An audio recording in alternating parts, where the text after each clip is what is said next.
Então é isso aí, pessoal. Esse aqui é o nosso primeiro encontro, né, do curso de Matemática e Estatística para Ciências Biológicas.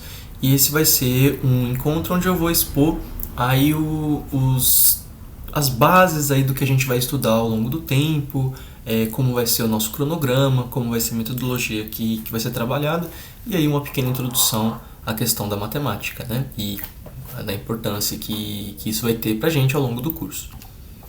Bom, então os objetivos mais básicos, né, que é justamente uma revisão da matemática básica, a apresentação de conceitos, muitos conceitos desses vão ser novos, ou dependendo, não tão novos assim, e a discussão de modelos mais básicos, aí, modelos que a gente vai usar para aplicar em ciências biológicas. A metodologia do curso vai ser com a leitura de textos, né, textos que eu vou deixar escrito para vocês aí, vou deixar junto de vídeos, videoaulas, etc., tudo isso num drive. Assim como bibliografias, né, referências e tudo que vocês precisarem também.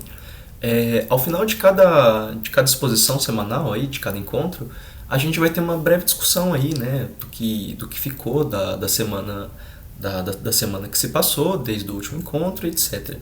E a gente vai ter também uma parte aí de resolução de problemas em conjunto, e quem sabe o desenvolvimento de projetos. Aí quem está fazendo iniciação científica ou quem está fazendo mestrado, doutorado, quem sabe a gente pode implementar alguma coisa aí ao longo do curso.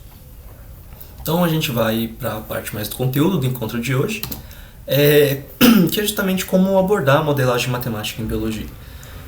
Isso aqui é uma frase, né, do George Box, né, um estatístico bastante importante da segunda metade do século XX, onde ele diz que todos os modelos são errados, mas algum deles pode ser útil, né? Então, o George Box é um cara que teve bastante importância na formalização da estatística que a gente conhece hoje, né? Aí dos cursos de estatística da graduação, esses cursos mais básicos, e isso dá pra gente uma ideia de os modelos, eles são úteis, de fato, né? A gente vai usar eles de acordo com a utilidade que eles têm, mas a gente sabe que vai ser sempre uma aproximação grosseira da realidade. Então aqui tem uma certa dinâmica de modelagem, né, que o professor Possani, Cláudio Possani da USP, tem até um videozinho aqui que eu estou deixando linkado, onde ele vai falar sobre os tipos de problemas, né, problemas exatos, problemas aproximados, e de respostas aproximadas e respostas exatas. Né. Um problema exato é um problema onde você consegue justamente mensurar as variáveis, né, tipo assim, um problema real, um problema concreto. Só que, como aproximações da realidade, isso vai dar sempre pra gente uma resposta aproximada. Vai haver sempre um erro imbuído em cada amostra que a gente retira, cada observação que a gente faz. E o problema aproximado com a resposta exata é justamente aquele problema em que você abstrai um problema real, transforma isso num problema abstrato, né, um problema algébrico, um problema sistemático, assim, e consegue, a partir disso, uma resposta exata, uma lei, né, alguma afirmação bastante precisa desse problema. A gente costuma dividir aí, né, os modelos em dois tipos principais, aí, né, que são acerca do tipo de dado que a gente está trabalhando, seja modelos discretos ou modelos contínuos, e quanto à natureza, né? A gente vai ver aí modelos determinísticos, probabilísticos e estatísticos. Os modelos discretos são aqueles que partem dos números naturais, né? Tanto os números naturais, os números inteiros, os números racionais. A gente vai estar trabalhando aí com conjuntos enumeráveis de números e vão dar para a gente certas categorias de modelos. E também os modelos contínuos, né? Os modelos contínuos, eles são problemas aí que exigem funções contínuas e cálculo, né? A questão da diferenciabilidade, da continuidade de funções. Então, os modelos determinísticos são os modelos em que a gente consegue mapear muito bem as nossas variáveis, né? A gente consegue controlar essas variáveis e a gente vê o desenvolver disso no tempo, né? Como o caso de gente que estuda dinâmica celeste, né? Órbitas de planetas, de estrelas, de qualquer meteoro aí. Assim como os modelos probabilísticos são modelos aproximativos, né? A gente imbui uma certa imprecisão nas nossas medidas e a gente vai aproximando isso. Para quem aí mexe com inferência bayesiana, né? O método de Monte Carlo, o algoritmo Metropolis Hastings são algoritmos aí que desenvolvem esses modelos probabilísticos. E também os modelos estatísticos são os modelos que a gente vai usar aí para inferência, né? Inferência pontual, intervalar, os principais tipos de inferência que a gente tem. Dentro dos modelos, né, de equações diferenciais, ou seja, os modelos determinísticos, a gente tem aí um caso famoso, que é o caso do atrator de Lorentz, né? O Lorentz era um cara que estava estudando clima, e ele estava estudando o efeito das variáveis sobre o clima, e ele percebeu que pequenas diferenças, né, nas condições iniciais poderiam, ou às vezes geram, muitas vezes geram, efeitos quase que impreditíveis no futuro. Para quem conhece aí, né, o efeito borboleta, o jogo Life is Strange, está mais adaptado aí, está mais acostumado com esse tipo de problemática.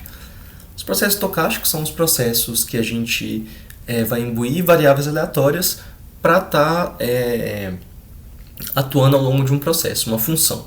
A gente atribui uma variável aleatória a uma função e a gente vê isso de maneira muito semelhante aos processos determinísticos decorrendo o tempo.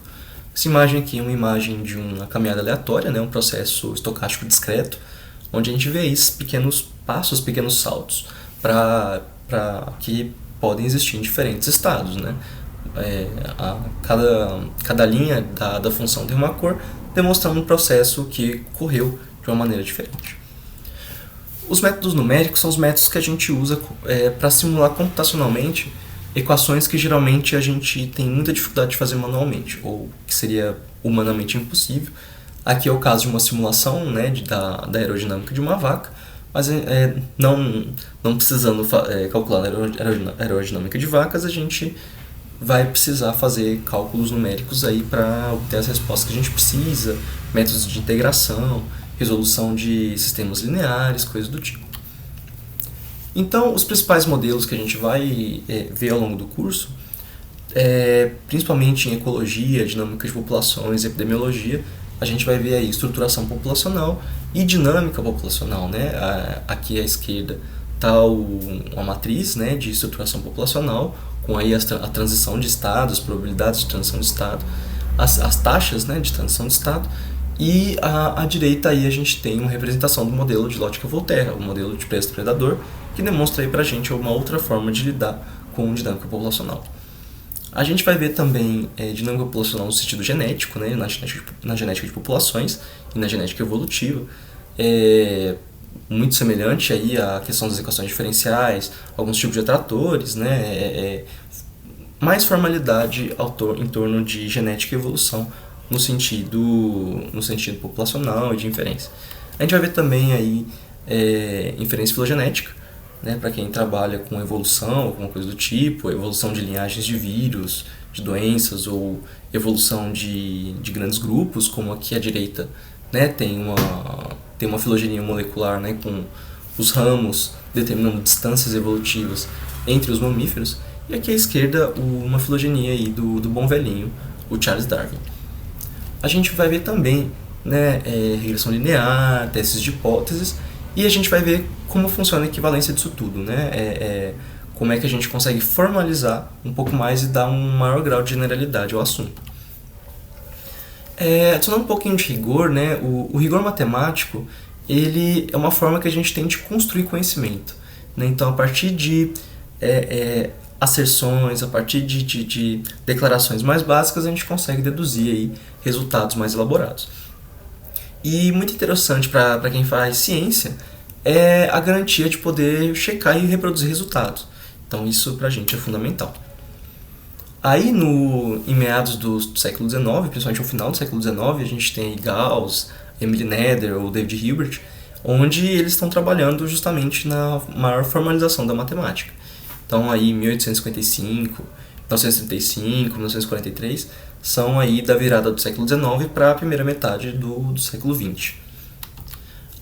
No videozinho que eu mandei, né, do Veritasium, ele vai comentar aí, né, sobre a disputa que existe num certo momento entre os formalistas e intuicionistas, né, e uma coisa muito interessante que vai unir tanto o Hilbert quanto o Poincaré é justamente a teoria de relatividade do Einstein, né, que isso começa com o Poincaré, quando ele começa a estudar, né, sistemas de equações diferenciais, né, sistemas dinâmicos, Ele inaugura basicamente a área de sistemas dinâmicos. E isso vai ser tudo absorvido depois pelo Einstein e também vai ser formalizado pelo Hilbert aí a teoria da relatividade. Então, não é uma coisa individual do Einstein, isso é um esforço coletivo aí de uma galera maior que estava trabalhando sobre isso na época. Aqui está o vídeo, né, da incompletude, né, da matemática, onde o vídeo vai falar bastante do Gödel, né, sobre a questão da completude, consistência e decidibilidade de um sistema axiomático, um sistema matemático. Então, o Gödel dá aí um banho de água fria, né, nos matemáticos da época, porque ele demonstra que não é possível se criar um sistema matemático nem completo, nem livre de inconsistências, de paradoxos. E em um dado momento também vai se falar da questão do Turing, né? O Turing, o pai da computação. Ele não inventa o primeiro computador, os primeiros computadores são computadores analógicos, né? A manivela, a engrenagens, né? A gente tem um ábaco, a gente tem máquinas de calcular, mas o Turing vai inserir aí a ideia da computação digital. Né? Ele vai utilizar todo esse repertório de lógica matemática para construir um sistema de computação. É um sistema de computação bastante poderoso. Ao final da vida dele, aí, né, em 52, ele já estava sob a pena do governo inglês, né, pela própria sexualidade, mas isso não impediu ele daí de estar trabalhando com assuntos como, por exemplo, biologia, que é o caso da base química da morfogênese, que é o momento em que o Alan Turing está tentando sistematizar os sistemas biológicos, né, principalmente o desenvolvimento de sistemas biológicos a partir dos fundamentos químicos dele. Então, um passo entre a questão molecular e a questão do desenvolvimento das formas e tudo mais. Um caso muito interessante de computação, né, é justamente que um computador originalmente era uma pessoa, né, era uma pessoa que computava, né, então isso era de fato um computador. E a gente tem o caso, por exemplo, do filme e do livro Hidden Figures, que é o caso das computadoras do projeto Apollo, né, da missão Apollo que levou o homem à Lua. Então elas estavam aí, né, ainda que matemáticas muito boas, né, muito competentes, elas sofriam uma grande discriminação em termos das leis de Jim Crow, né, e pré-direitos civis. E um caso interessante da Katherine Johnson, né, que foi uma das precursoras também da computação em Fortran, da computação nos primeiros computadores que foram desenvolvidos aí para o uso de pesquisa, por exemplo. Então, na parte de lógica e matemática, aí eu vou deixar um link, né, para quem quiser dar uma revisada, tem umas videoaulas muito interessantes aí da UBMAP. E como uma primeira atividade, eu vou deixar aí a missão de instalar o Python, né, no computador de vocês, fazer aí uns testes das funções mais básicas, né, as funções lógicas, as operações matemáticas básicas, e eu vou deixar também o capítulo 1 do livro Kenneth Rosen, né, que é um livro referência e é um livro em português, né, tem em português tradução. Assim como vou deixar um livro mais compacto, né, o Workbook de Matemática Discreta, que dá uma revisão do tema de uma maneira mais breve, mais sucinta, e também o Python Workbook, né, que vai ser aí um auxiliar para quem estiver aí nos primeiros passos trabalhando em Python. Aí eu vou recomendar os capítulos 1 e 2. Então isso é tudo, pessoal. Muito obrigado.